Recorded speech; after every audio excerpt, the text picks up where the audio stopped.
नमस्कार। आज मैं आपको शंखपुष्पी पौधे के बारे में कुछ ऐसी जानकारी दूंगी जिनके प्रयोग से आपके पूरे शरीर का सर्वांग विकास हो जाएगा। आप कहेंगे सर्वांग विकास कैसे हो जाएगा एक पौधे से? जी हाँ, शुरू में मैं आपको बालों से लेकर चलती हूँ। इस पौधे के प्रयोग से आपके बाल लंबे हो जाएंगे और जीवन भर काले रहेंगे, गंजापन नहीं आएगा और जिंदगी भर याददाश्त आपकी बनी रहेगी। आप सठाएंगे नहीं और इसके प्रयोग से बाल इतने लंबे हो जाएंगे जितने आप चाहेंगे। तो चलिए इस एक शंखपुष्पी पौधे के मैं आपको ढेरों सारे फायदे बताने वाली हूँ। पहला प्रयोग है, ये शंखपुष्पी पौधा है, आप देख रहे हैं, ये एक लता सी होती है। इसको आप जड़ से निकाल लें, जड़ से ला करके इसको आप गमले में भी लगा सकते हैं अगर किसी के पास थोड़ी सी भी जगह या थोड़ी सी भी जगह में हो जाती है। हालांकि बाजार से भी इसकी बनी बनाई औषधियाँ मिलती हैं, पीने के सिरप मिलते हैं, गोलियां मिलती हैं, पर आप जानते हो उनमें कितने डालते होंगे। एक सिरप बना दिया, उसमें थोड़ी सी डाल दी, लेकिन जैसे आप, मैं तरीका बताऊंगी, जैसे आप इसके पंचांग का, इसके रस का प्रयोग करके लाभ उठा सकते हैं, इतना बाजार की बनाई हुई चीज़ों का नहीं कर सकते। तो चलिए मैं आपको बता देती हूँ कैसे प्रयोग करना है। ये शंखपुष्पी का पौधा है, इसके टुकड़े कर लीजिए, टुकड़े करके मिक्सी में डाल दीजिए और 2 चम्मच पानी डाल करके इसको घुमाइए, यानी इसकी चटनी बनाइए और इसको निचोड़ लें। इसका जो रस निकलेगा उस रस का आधा चम्मच छोटे बच्चे को आप अगर पिलाते हैं, छोटे बच्चे को आधा चम्मच 6 साल तक, 0 से 6 साल के बच्चे को अगर थोड़ा थोड़ा, 0 से का तो मतलब होता है जो पेट में होता है, अगर माँ भी पीती है तो फिर तो सोने पर सुहागा। 0 से मेरा मतलब है 0 से 6 साल तक अगर माँ के पेट में बच्चा है और माँ रोजाना दूध में डालकर इसे शंखपुष्पी का पाउडर उबाल करके पीती हैं या रस डाल करके पीती हैं तो उनका बेटा एक प्रखर बुद्धि का विद्वान होगा। उसकी याददाश्त इतनी मजबूत रहेगी कि कभी वो भूलेगा नहीं और बुढ़ापे में जैसे लोग सट्ठा जाते हैं, सट्ठाएगा नहीं और उस बच्चे के जीवन भर बाल सफेद नहीं होंगे और उस बच्चे को कभी भी गंजापन नहीं आएगा और बाल काले रहेंगे। तो ऐसे ही उस माँ को भी लाभ मिलेगा जो गर्भ अवस्था के दौरान इसको पीती है। फिर आगे की बात है, ये तो होगी 0 से, फिर आगे की बात छोटा बच्चा होता है तो अगर इस पौधे को, इस छोटे सी बेल को अपने गमले में लगाते हैं या घर में लगाते हैं तो रोजाना जैसे अपने बच्चे को दूध पिलाते हैं उसमें इसको थोड़ा सा तोड़ करके दूध में उबाल लें, जैसे चाय की पत्ती डालते हैं और उस दूध को छान लें। अगर रोजाना इसका प्रयोग करते हैं तो आपका बेटा डॉक्टर, वकील, जो भी आप चाहेंगे उसको बनाने से नहीं रोक सकती, क्योंकि हमारा जो शरीर है, इसका जो ड्राइवर है वो बुद्धि है।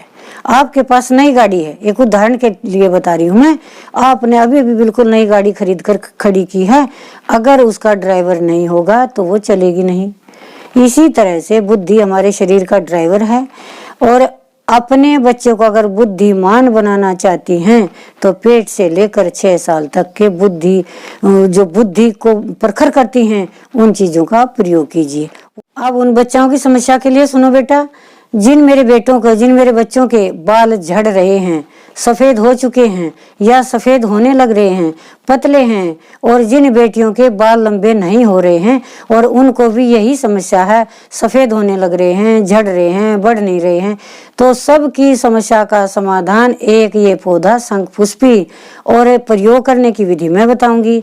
क्या करना है, इस लता को, इस जो ये छोटी सी बेल है इसको ले लें, इसको मिक्सी में डाल करके इसका 2 चम्मच पानी डाल करके इसकी चटनी बना लें और इस चटनी को अपने बालों में लेप लगाएं। लगातार लंबे समय तक इसका लेप लगाने से बालों की समस्या के लिए जिंदगी भर का छुटकारा, क्योंकि इसके प्रयोग से कभी बाल आपके सफेद नहीं होंगे और जो लंबे समय तक लगा रहे हैं उनके वापस काले होने लग जाएंगे। इसका भी मैं आपको कारण बताऊंगी कैसे होने लग जाएंगे। इसकी 6-6 बूंद रात में इसके रस की, ताजे रस की 6-6 बूंद नाक में बड़े धीरे धीरे वगैरह डालकर सोते हैं तो आपके बाल सफेद जो हो चुके वे काले हो जाएंगे और जो सफेद होने जा रहे हैं वो होंगे नहीं। दूसरी बात, इसके प्रयोग से स्मरण शक्ति इतनी प्रबल हो जाती है कि बुढ़ापे में कहते हैं ना सट्ठा गया, वो आदमी कभी भी सट्ठाता नहीं। वो युवतियां, वह लड़कियां, वे बेटियां, वे जो हमारी बुजुर्ग हो चुकी हैं, कोई भी सट्ठाएगा नहीं। ये इतने गुणों की खान है शंखपुष्पी। एक दूसरा और प्रयोग इसका, जिनको मिर्गी के दौरे पड़ते हैं दिमागी रूप से, इसके प्रयोग से मिर्गी के दौरे जड़ से समाप्त हो जाते हैं। और प्रमेह रोगों में इसका कैसे प्रयोग किया जाता है, यानी डायबिटीज, मधुमेह में इसका कैसे प्रयोग होता है, दमे में कैसे प्रयोग होता है, खांसी में कैसे लाभदायक है, और रक्त पित्त में यानी खून की गर्मी में इसका क्या कैसे प्रयोग होता है। अगर कहीं से खून निकलता है नाक से, मुख से, गुदा से, तो उन रोगों में इसका कैसे प्रयोग किया जाता है। और जितनी बालों में इसको किस तरह से प्रयोग करते हैं, सारी समस्याओं का समाधान मैंने सुबह कम्युनिटी पोस्ट में डाल दिया था। मेरे बच्चों वहां से अपनी समस्या के अनुसार, अपनी बीमारी के अनुसार, अपने बालों की समस्या के अनुसार, जिसको भी जो समस्या है उसके अनुसार देख लें, पढ़ लें और प्रयोग कर लें। कुछ बच्चों के कमेंट आए हैं कि माता जी उसमें तरह तरह की बातें पूछ रहे हैं, मुझे घुटनों के दर्द के बारे में बताइए, मुझे पीसीओडी के बारे में बताइए, मुझे उसके बारे में बताइए। मेरे बच्चों, मैं कभी आपको ये नहीं कहती कि आप घंटी का बटन दबाएं, आप सब्सक्राइबर करें, लेकिन अगर आप करते तो आपको खुद ही पता चल जाता मैंने कौन सी पोस्ट डाली है, क्या मैंने लिखा है। तो आगे से ध्यान रखें, घंटी का बटन अवश्य दबाएं, आपके मोबाइल में भी सब जानकारी आपको मिल जाएगी। तो ये है मेरा आज का विषय। अगले विषय में मैं आपको भृंगराज के पौधे के बारे में बताऊंगी, जिससे बालों की समस्या के अनेकों रोग जड़ से समाप्त हो जाते हैं और साथ साथ में शरीर में और भी कितने रोगों को भृंगराज समाप्त करता है।